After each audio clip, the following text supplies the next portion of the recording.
Let's bring saturated fat back into it. And I think before you said the current guidelines cap that at around 10%.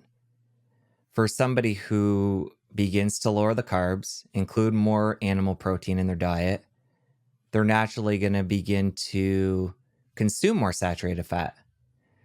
So let's talk about why we're fearing it and then if there's any validity there. Yeah.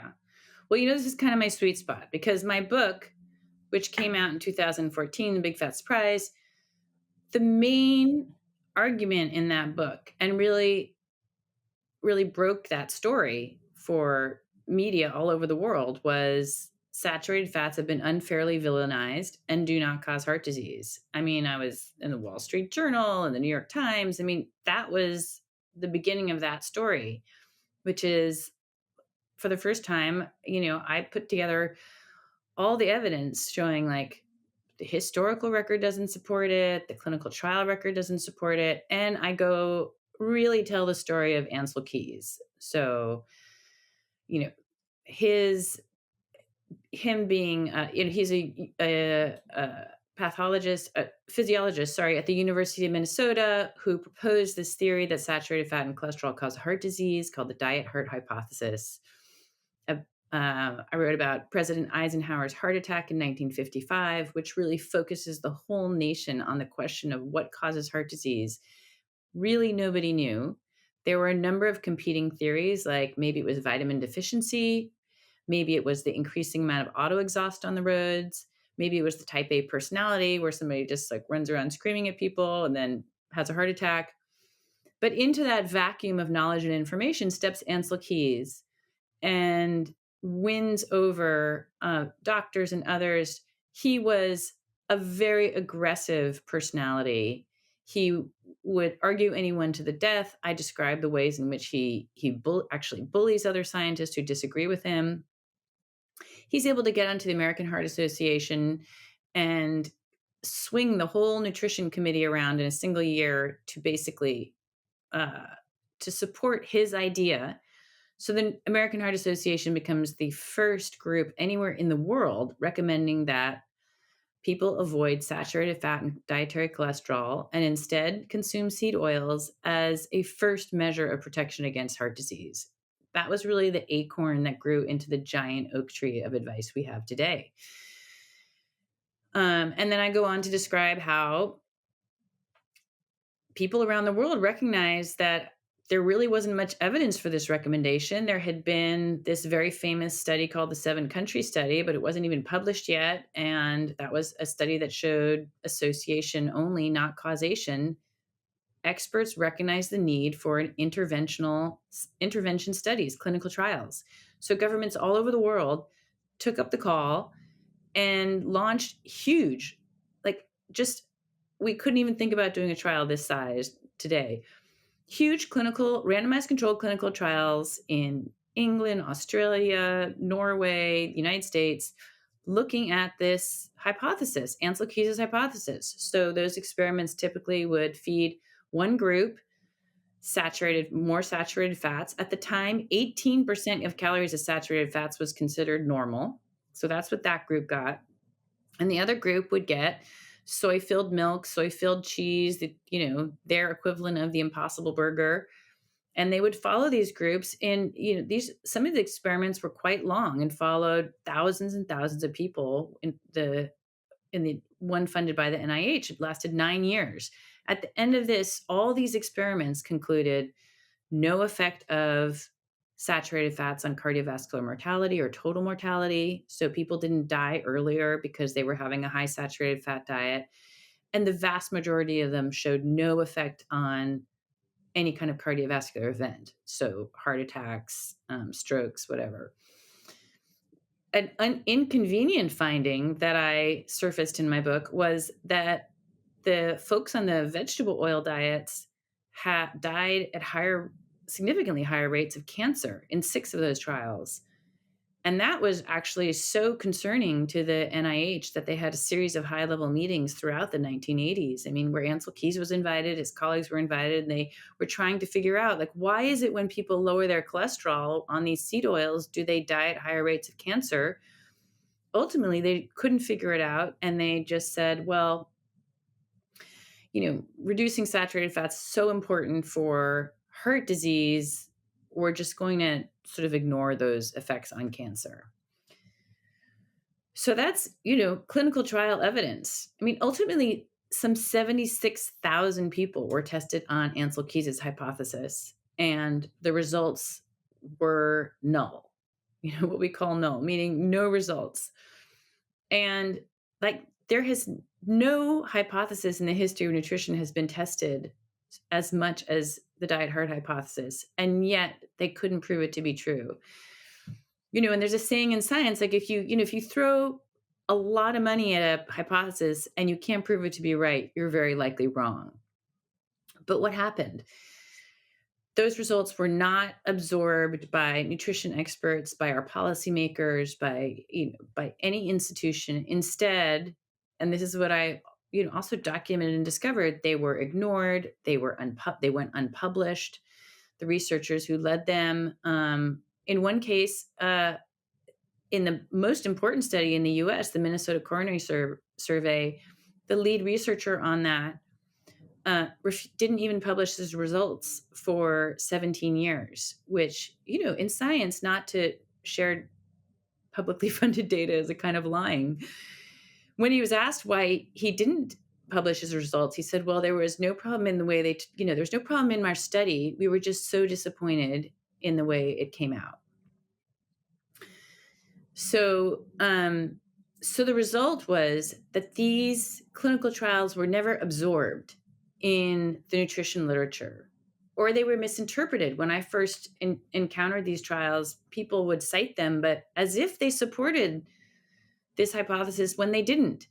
So they were misinterpreted or not cited, and so if you don't mind my continuing with this story. No, please do. Okay, so fast forward to my book comes out 2014. Gary Taubes's book had come out, Good Calories, Bad Calories, in 2007, I think. And his book was on a number of subjects. Mine was like pretty laser focused on saturated fats. And a lot of researchers all over the world started waking up to the fact that, hey, we have these clinical trials, hard evidence on this hypothesis. Why do we not know about it? Like, why have they been buried for so long?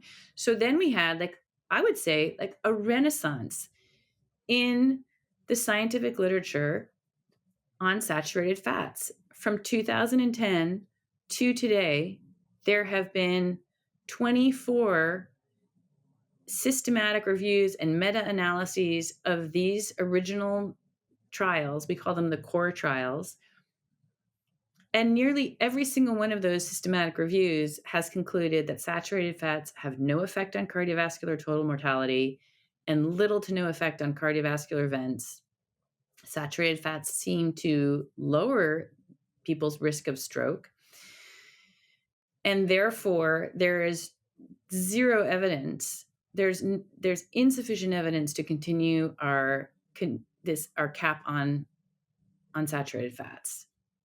This is based on the most rigorous data available in science. So randomized controlled clinical trials with hard outcomes. By that, I mean like death and heart attacks are hard outcomes, not just like intermediary markers like LDL and HDL, around which there's a lot of uncertainty and controversy. Hard outcome data. So, but what you see, I mean, this is an amazing thing to experience, but now, after this whole renaissance in scholarship, it is again being buried. It's a remarkable thing to see. I mean, the most recent decision by the World Health Organization on saturated fats completely ignores all the data on the hard outcome data from clinical trials and says saturated fats are a cause of heart disease. Our own U.S. dietary guidelines committees, our USDA, we tried to submit this data to them. We submitted it in public comments. Researchers visited some of the leaders at USDA and HHS, and they completely ignored all the evidence. They just ignored it. So we have this problem where, the science is there, but we can't get it to our officials in charge, and we can't even get people in the field to recognize it. And that's just because, there are many reasons for that. It's because this is a longstanding policy. It would be uh, an embarrassment of unknown proportions for the American Heart Association to admit it's wrong, the US government to admit it's wrong, for scientists across the world to admit they had invested their careers in supporting a hypothesis that turns out not to be supported by the evidence. So many people would have to, and official agencies and public health institutions would have to reverse themselves on a bedrock policy, perhaps the bedrock policy in nutrition for 60 years. I think that's a major reason why we haven't seen change or recognition of the science. And then, as you'll probably bring up, there's many corporate interests lined up with the vegetable oils, oversaturated fats. Now we have the climate change argument in favor of not consuming animal foods. There's animal rights groups who are very active in this space. So there's just a whole confluence of different interests that are acting in this space that, let's just say as a whole, their interest is not human health. How much of a piece of this do you think has to do with LDL? Because I'm sure the two of us would agree that when somebody switches to a diet we've been talking about today, likely their LDL is going to go up. And you mentioned the vegetable oils, and when people do include those, their LDL does go down. So we're not denying that part of this. The part of the LDL I think needs addressing and further testing, or just needs better surfacing of the research that's been done, is whether or not that is an issue when it comes to heart disease. Well, Because as long as we're associating and putting that at the cause of heart disease, people are going to push back against what we're talking about today. so this is kind of a complex subject. One of the reasons that LDL is the favored heart disease risk factor is that there's a drug to treat it. Uh, the most financially rewarding drug in the history of the pharmaceutical industry are statins. So they have a huge financial interest in keeping LDL cholesterol as the risk factor of choice. They tried and experimented trying to find a drug that would raise your HDL cholesterol, but they couldn't find one, or they found a drug, but it coincidentally made people sick and killed them. So they could not monetize that, commercialize it. So they're hyper focused on elevating LDL cholesterol. I should say, even though large epidemiological studies have shown that its HDL cholesterol correlates much, much better with your heart attack risk than LDL cholesterol. It turns out that half the people who have heart attacks have low LDL cholesterol. There's really not much of a correlation there. But that science has been distorted over time. Again, I believe because there's such a financial interest in the LDL cholesterol. So let's just review a few issues here. One is that in all those core clinical trials I told you about, they did successfully many of them lower total cholesterol and LDL cholesterol by like 13% on average. And yet they saw no consequent benefit in cardiovascular risk. So it could be that, let's just say, for the sake of being generous, that lowering LDL cholesterol with a drug has some positive impact, but the same effect has not been seen in clinical trials with diet. I made this point in a debate with a famous cardiologist, and it sort of stopped him in his tracks. He said, you're right. This was on the radio. I couldn't believe it. So, and then he proceeded to go on and write an op-ed that I actually wrote it together. His name is Steve Nissen. It was called "The Dietary Guidelines: An Evidence-Free Zone." But so that's one argument, and it's also been shown that the type of LDL cholesterol that goes up with the consumption of saturated fats is not, so there are various kinds of LDL particles, and it has been shown in intervention experiments that the ones that are related to heart disease are what's called the small dense LDL particles, and that the large buoyant LDL particles are not tied to heart disease. If anything, might be protective. Saturated fats raise the large buoyant LDL particle, not the small dense ones. So it's not the type of LDL that causes heart disease. That's a point. That research has been known for decades, and yet the American Heart Association refuses to acknowledge it. And I know the person who did that research was the chair of the American Heart Association Nutrition Committee and tried to present the evidence, and nobody on his committee would even read it. So that's been known. The largest ever intervention trial, that was the lead researcher on that, was Dr. Sarah Hallberg, that was conducted at the University of Indiana, but was funded by Verta Health. They found that of the 23 risk factors that were measured on a ketogenic diet, 17 moved in the right direction. In other words, lowered your cardiovascular risks, like inflammatory markers, HDL, triglycerides, 17 markers in total. Two of them didn't move at all. There was not really, it wasn't good or bad. And the only thing that moved in the wrong direction was LDL cholesterol. So and the overall, what's called ACSVD, but your overall heart disease risk, what I think it was reduced by 11 or 12%. So everything moves in the right direction except for LDL, and your overall cardiovascular risk goes down when you're on a ketogenic diet, when you look at all the cardiovascular risk factors. I mean, I could give you a couple more pieces of data. It was discovered that in a meta-analysis of 41 clinical trials, that the greatest determinant of what made your LDL go up if you were on a low-carb diet was not your consumption of saturated fat, but in fact your BMI, which is how fat you were. So that it was your level of obesity that was a greater determinant of your LDL.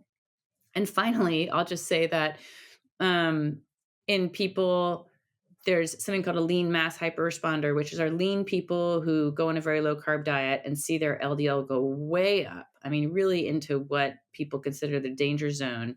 And an experiment, in an analysis by Dave Feldman and his colleagues that was published just this year, they found that where they did imaging of their arteries, they found that over a 5-year period, there was no increase in plaque, even though LDL had risen quite significantly. So, I mean, that I think should be enough data to give people some comfort. Like, whatever's happening with your LDL cholesterol, your overall cardiovascular risk is improving on this diet. If you enjoyed that clip, you're going to want to head over here and catch a full episode. I'll see you over there. They ignored the trials showing the low-fat diet didn't work. They ignored the trials showing that replacing saturated fat with unsaturated vegetable oils did not have any effect on reducing heart disease or cardiovascular mortality. And that's the way they arrive at the